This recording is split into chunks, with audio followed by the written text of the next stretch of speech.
Good afternoon and welcome to another episode of Bubba's Garage. I hope you guys are having a fabulous day. Guys, spent most of the weekend taking care of a bunch of house projects, but I did get to spend some time on the spice rack that we're going to be putting into the galley. If you notice, I added a little bit of color to it, and honestly, I really wanted to paint the whole thing, but I decided against it. We're going to actually do something really special across the top here.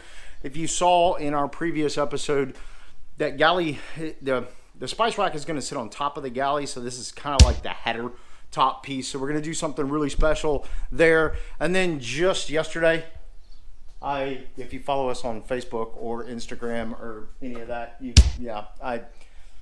we broke down the trail box. I hated to do it, but the fact of the matter is the trail box had to go. It's taking up a lot of space, and now we have the overlander rig, so we just don't need it. So I broke it all down. I filled it up with some potting soil and, well, just added some plants in it temporarily just to get through the season. And then I'll break that down and we'll move it along.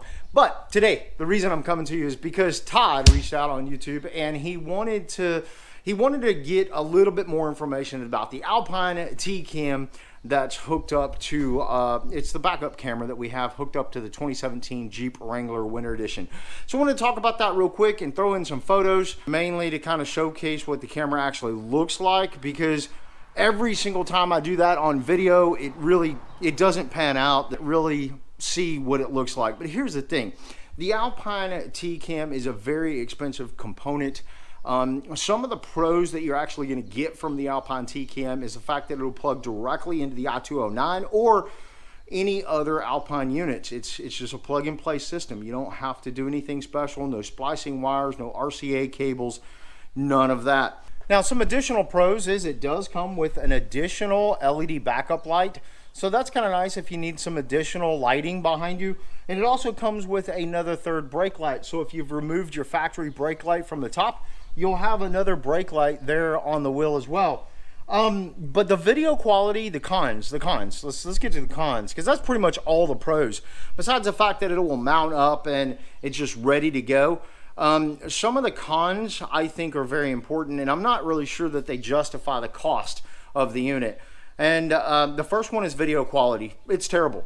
It's terrible. The 2016 Jeep Wrangler Black Bear Edition, we custom fabricated that bracket, and the camera was probably about 20 bucks and an RCA cable was probably about 10. So in the end, we probably spent about 40 bucks in a couple hours making and fabricating a bracket to mount up on that unit. And the video quality on that is 10 times better than what you're going to get on the TCAM. The TCAM is just grainy. It's just not as crisp as all. And honestly, if I would have never done the Black Bear, I probably wouldn't have complained. But ever since I did the Black Bear is crisp. I mean, it looks really good. Another con that I want to mention is the way it's mounted.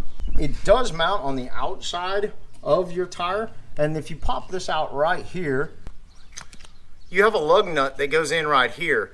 And the thing about this is, if you ever go to, let's say you take this to the dealership and you want to do a tire rotation.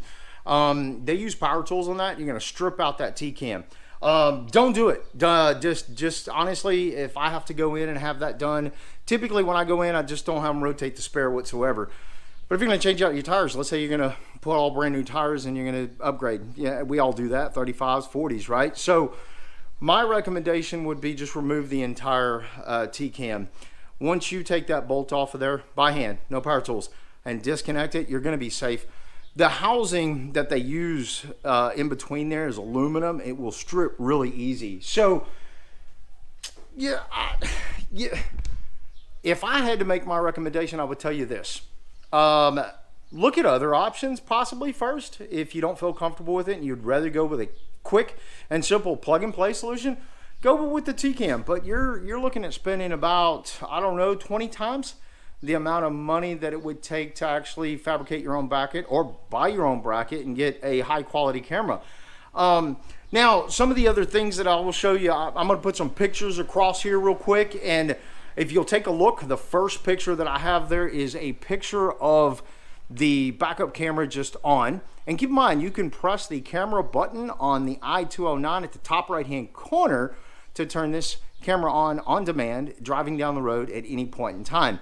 Then you click your car into reverse, the camera also comes on. The i209 has some additional settings that I thought were beneficial, and that is the hitch. So if you'll notice, there's a little guide there, so it'll guide up your ball so that you can hitch up a trailer. And then you could leave that on and turn on the actual grid lines for the wheels as well, or you can turn the hitch guide off and only use the line markers for the wheels. And those are all completely adjustable, all from the i209. Now, when you get an additional camera, depending on the deck that you actually have, will determine what settings you do or you do not have. Also, another thing to keep in mind is on those backup cameras, if you go with a third-party solution, is some of them have the grid lines built into them and some of them don't. So honestly, Todd, I'm not sure if this is going to really help you out much or not, but my honest opinion on the TCAM itself is I probably wouldn't do it again. I've been really happy with the i209, but I have not been happy with the TCAM whatsoever. So hopefully this helps you out and gives you a couple of ideas on different things that may or may not work for you. Now, I will also tell you that they have a special bracket. So, you know, we fabricated the one for the 2016 Black Bear. You can actually purchase a bracket by another supplier. I'm not sure exactly who it is. It's already pre-made and ready to go. But they get a little pricey as well. So again, I'm not sure if this helps you out, Todd, and if this helps out anybody else, but if you would, do me a favor, give us a huge like on this video. And if you really like this video and you want to stick around and find out what happens next right here on Bubba's Garage, do me a favor, please subscribe. We are still working on the galley build, but we had some major storms yesterday, so I wasn't able to get this mounted, but that's okay. I took that time to like paint it up and get it ready to go, and Shelby's going to do something really special to that here really soon. So guys, until next time, we'll see you on the flip side. Good night, everybody.